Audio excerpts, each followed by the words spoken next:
What's up YouTube, Dale here for Zephyr Games, bringing you, as you can see before you, a Dino Diabolos deck profile.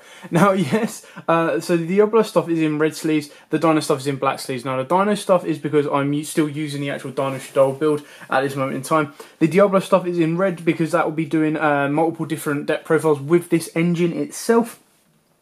But this has been thoroughly tested online against both the bot and actual people, and Joe suggested this to me. He said it's a very, very nice combination. Now the way the combination works is you provide your board with the bigger beaters of the dinos, and then you protect yourself with the Diabolos that is quite easily sent to grave, and then other cards that you contribute and get there, and then allow you to recycle it. So what I'm going to do is I'm going to take you through the engines, take you through the deck, and show you what we've got. So we'll start off with the Dino engine straight away, and we play triple Soul Eating Overactor, Searcher and Ditcher of the deck, must have at 3.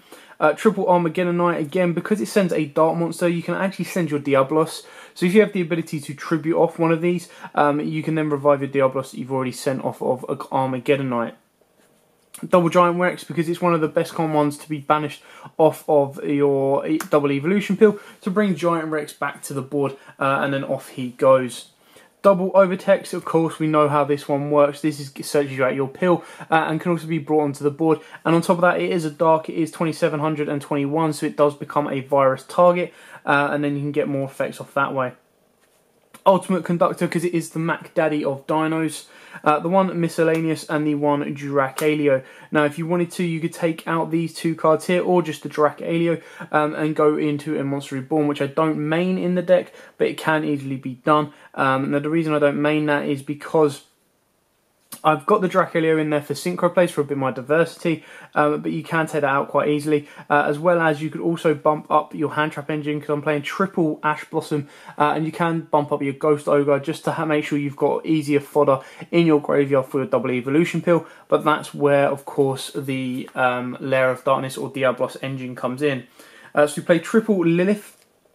Now this is really just to see her as early on as possible. We do play 4 normal traps. You can probably get her effect off twice, because unfortunately it's not up to 3. It is 3 normal trap cards. So if you wanted to, you could put more generic staple normal traps into the deck to make her more useful. You could even put in the Dino trap as well, if you wanted to go more down the vanilla route, because she has the ability to search that as well. But you play her at 3 just because you want to see her as early as possible.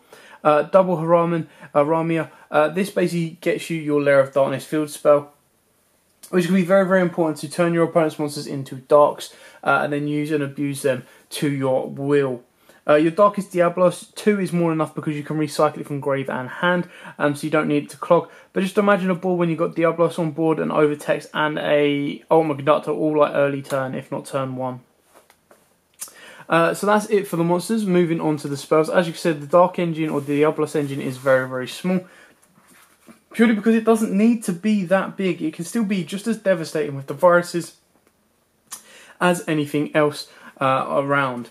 So now onto the Dino spells. So the Dino spells, we play triple double evolution pill, incredibly powerful. You open up with this Happy Days, triple Fossil Dig, and the one Foolish Burial, which is the generic spell in the lot. Searcher as well as your Dumper.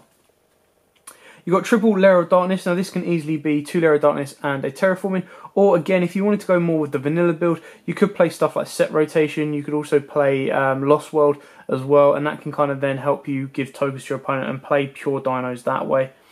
Triple Allure of Darkness works for both engines, both the Dark engine when your leaves become dead, and also the Dino engine for a bit of draw power.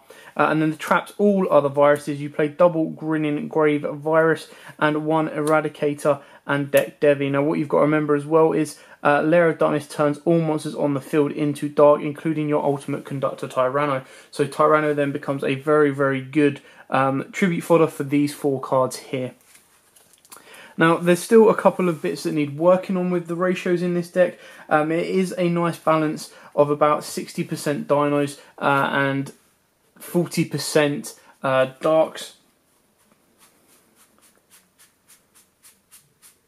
Yeah, so it's about 17 darks and then just a little bit more on the Dino engine itself. So there's definitely a nice little balance between the two there. The extra deck you don't really need to worry about hugely, but we have got obviously our YUGIOH and Dolka in there for our Dino plays, as well as our Tornado Dragon, Abyss Dweller, Baguska, and Utopia the Lightning. Not that you need to worry about Utopia that much. These are just rank 4 fillers.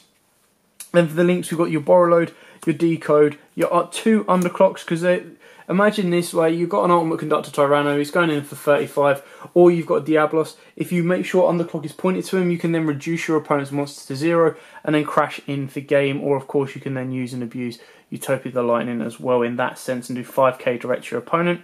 Proxy Dragon, again, not a absolute necessity. If you were to go more for the vanilla build, again, you could put in stuff like Link Spiders and move your plays forward that way. Then for the Synchros, we've got the 1 Shambara because he is a game winner. We've got the 1 Black Rose to go with your Ash Blossom should you need it to nuke and reset the board. And then your 1 Trish Dragon because it can still be made, even though it's not as consistent, it can still be done and cause your opponent a lot of issues. The extra is entirely down to you. You can pick and choose as you please and adapt it in whatever way suits you best, and then make it your own. But that is it for the crazy little deck profile mixture. Like I said, the Dark Engine can be used in quite a bit, and Joe will be bringing us a DDD version using Diabolos, and that can use and abuse it a little bit more because it's dark, it's level 8, and DDDs can run the viruses themselves, so there is a nice little anti-meta kind of version for that there. But for now, thanks for watching. Don't forget to like, comment, subscribe, share. Till next time, guys, as always, happy dueling.